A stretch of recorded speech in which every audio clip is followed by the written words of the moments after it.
So hello my dear friends, welcome back. Welcome to your channel Cooking Astrology. First of all, I would like to thank all of you for subscribing my channel and liking videos. Thanks a lot. So let's continue our journey, our series of planets through 9th house of the Navamsa chart in Vedic Astrology. And in this particular video, let's try to decode Jupiter placement in the 9th house of your D-9 chart. And what are going to be the positive and the negative outcomes and even the fortunes and the misfortunes that are connected with this placement. Let's try to understand in this particular video. First of all, you need to have some basic idea or understanding with regards to the 9th house of this Navamsa chart. First of all, 9th house is the bhagya, the fortune after marriage, okay? And this is also the combined fortune of a husband and wife actually. Many a times have you seen after getting married, sudden bhagya is happening, sudden rise of luck is happening. And don't confuse fortune only with money. It's also connected with the happiness which you are going to be enjoying up there. It's also connected with the intimacy between you as a husband and a wife actually. That part is seen through this 9th house. 9th house is also one of the most auspicious houses. And if any planets are coming up there, they are going to be bringing some auspiciousness with it. In this case, the planet is Jupiter. So simply pay attention towards the two important zodiac signs of Jupiter, Sagittarius and Pisces in your D1 chart. Look where the Sagittarius and Pisces are posited.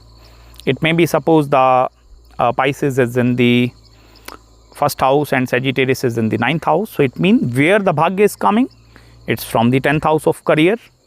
It's the reputation, respect, and Lagna is you. And that part is getting manifested where? In the 9th house. It means your spouse or marriage will help you in upliftment of these particular areas. This is also the house which is going to be representing the sustenance of your marriage. Now, sustenance is dependent over many factors, your emotional compatibility, love compatibility, and other compatibilities. But sustenance is also dependent over the bhagya or the fortune of the native. So that sustenance is seen through this 9th house. Even in many relationships, you have seen there are many selfless people and there are many selfish people.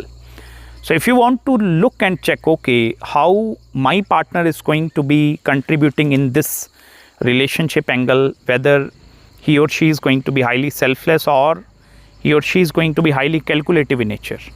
Calculative simply mean like if I'm giving 20%, you also need to give 20%. If I'm doing 30%, you also need to do 30%, okay? So that calculative approach towards the love life is seen through this 9th house. Even the common cause actually, where the husband and wife, they are working for some common goal and common objective. It may be the common goal and objective towards charity, donations, or making this world a better place. Or it's not necessary, it's only for outside, it may be from both of you, your betterment actually. Living a healthy life, common goal towards your kids, towards your children. So that common goals are going to be seen through this 9th house. In our Vedic tradition actually, when you are getting married, now I don't know whether it's applicable to all over the India or not, but in certain part of the northern Himalayas actually, at the time you being getting married, so we take pulses, okay, pulses, specifically black chana, and we put it over a ground actually. Then we put stone up there, stone, rolling stone, okay. That rolling stone will help to roll over these black chanas, okay, these black chanas. Now the husband is putting feet up there and wife is putting the another feet up there. And you both need to push it forward and backward. Okay, this will eventually help us to show, okay, whether they both are going to be able to maintain a balance there or not. Okay, you need to crush these black chanas with that stone and with your feet standing. Like suppose my wife is there and I'm here. So with this my feet, I need to put over that stone and my wife need to put that feet and we need to do it in this way. So this will eventually, it's a part of the ceremony actually. I don't know in other culture it's applicable or not, but I hope you get the main idea of that balance actually. So that balance is also going to be coming through this 9th house, or how well you will be able to maintain that part is coming through this 9th house. Ninth house also signifies many other things actually. But when that auspiciousness of the Jupiter is touching this ninth house, first of all, I will tell you it's not all auspicious Jupiter placement in the ninth. Don't think like that Jupiter is going to be blessing me with everything up there. It's not going to be an easy walk if you are having Jupiter in the ninth. Because benefic planet like specifically Jupiter is going to remain in a conflicting situation. Is to either choose between the Grihastha or it's better for me to live a sannyasi. Grihastha mean as a householder or sannyasi mean as a monk actually. So Jupiter is going to be having that conflicting situation in that ninth house. If the dignity of Jupiter is very powerful, then conflicting situation is very high. If suppose Jupiter is in the sign of exalted Cancer, then this situation is very high actually inside these people. Not be able to make up their mind to which path to choose actually. Why? Because Jupiter is a guru and this guru have the understanding regarding each and everything. It's like that all the mature knowledge is coming inside this Jupiter. So it doesn't matter whether you are married right now or you are unmarried watching this video. Jupiter is going to give you a basic hint, idea and very deep knowledge over that relationship and the marriage part. And if you are having a lot of knowledge with regards to that particular area, then what is happening? You are becoming highly mature. So that maturity angle whenever coming in that ninth house, then the people are going to be looking into other options and the other choices actually. I'm not saying here Jupiter is denying marriage, but from the inside their own Atman, their own soul is actually going to be in that conflicting situation. And many a times they also tend to, even after getting married, having the kids, in their mind that constant tug of war is going to be there actually.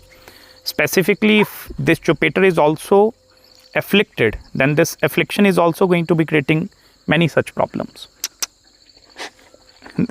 Okay. Relax, relax, relax, my dude.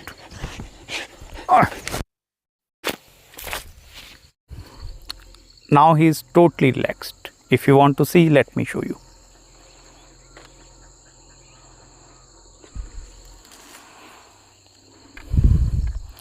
I will tell you what this Jackie is doing up there.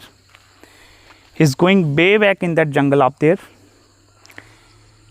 and he's finding something to eat. Specifically, there are lot of rabbits up there, small rabbits, okay, jungly rabbits. So this dog is going up there and looking for something. And there is also like leopard up there in that jungle. So I believe he have encountered something and that is the reason he is now little bit scared. Now let me come back to the topic actually, and we are discussing with regards to the Jupiter and actually how having a lot of knowledge inside this Jupiter regarding the relationship and the marriage life, that conflicting and the tug of war kind of a situation will always going to be there. Second important thing, if the Jupiter is suppose averagely posited, okay, I mean to say average, it's not much dignified, then it's going to be becoming quite simple in front of the Jupiter to actually make the decisions of the marriage and the married life aspect. Now the second aspect which I missed actually, you need to also look into the depositor, okay. Look, okay, if the Jupiter is posited in the sign of Cancer, so where that Cancer Lord, planet Moon is actually posited. If the depositor of this Jupiter is actually occupying the Dushtana houses 6, 8 and 12, and if that planet is mildly afflicted, then this is going to be representing more such problems in front of the relationship part. Second case scenario, if the Jupiter is not much powerful, okay, it's in an average sign, okay, or maybe little bit friendly sign, then I will tell you Jupiter is going to be showering a lot of blessings up there. And after the event of marriage and after you being moving with your partner, what is happening, the Jupiter is naturally going to be creating a lot of expansion into your life, lot of expansion. And this is not the expansion which only going to be coming through the monetary side. This is the overall expansion inside you, within actually. Because what is happening, if Jupiter is in your 9th house, it's 100% sure your partner is also going to be bringing some strong belief systems into the marriage. And these belief systems are going to be linked with the spiritual belief systems actually. So also with this Jupiter placement in the 9th house, suppose before marriage, you are not at all spiritual. After marriage, what is going to be happening? You are going to be attracting that kind of a urja in your life where your planetary energies, they are forcing you to actually become more and more spiritual person. And that is where, as I told you, that common cause is very important if you are having Jupiter in your 9th house. Working towards something common goal and objective. Only in this way, you will be able to utilize this Jupiter energy into the purest form possible. Apart from this thing, Jupiter matures in the very initial stages of the life. Okay, maturity age of Jupiter is 16 actually. So 16th year in your life is actually going to be the most transformative year in front of you. Or you can also consider your Bhagya Uday or the rise of luck in life is going to be happening at the age of 16. Now, if for example, Jupiter is forming connection with multiple other planets, okay, like suppose Jupiter is forming connection with planet Mercury or maybe Mars. So then the maturity age of these other planets are also going to be representing the rise of Bhagya. That is going to be happening at the age of 32. If it is with Mercury, and if it is Mars, it's actually linked with the 28th year. Next important point, common struggle of the marriage, because I told you from the 7th it's 3 places away. So the common struggles of the Grihasthashram is seen through this 9th house actually. Now these are the common struggles which are linked not necessarily with money, finance, it's linked with the family also. Because Jupiter in its very core signifies the family aspect. And Jupiter is a significant of the complete family, including your own family, okay, regarding your father, mother, siblings and your in-law side family as well. Now with this Jupiter actually, it's already a very overexpanded kind of a placement. Okay, it's already expanding, okay. So there is no any emptiness which is present in this Jupiter. It's already preoccupied with many other things actually. So what is happening, there is no any room or space left from the family into this aspect of the Jupiter. Because I will tell you, with this Jupiter, you are going to be handling the multiple other things at once. I told you Jupiter is looking into the Grihasth. Spirituality is also very important for Jupiter. Emptiness is also very important for Jupiter. And knowledge is also important for Jupiter. So in order to look into all that aspects actually, Jupiter will start ignoring some of the major aspects of the life. And only in this way, you will be able to reap out the positive benefit of this Jupiter into your own life.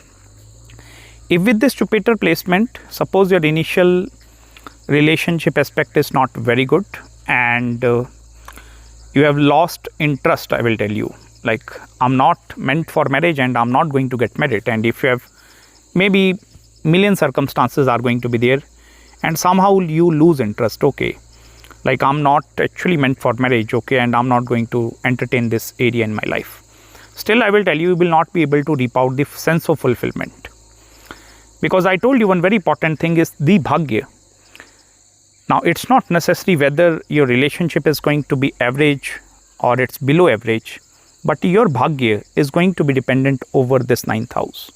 So, it's better for you to rethink your choices over that part.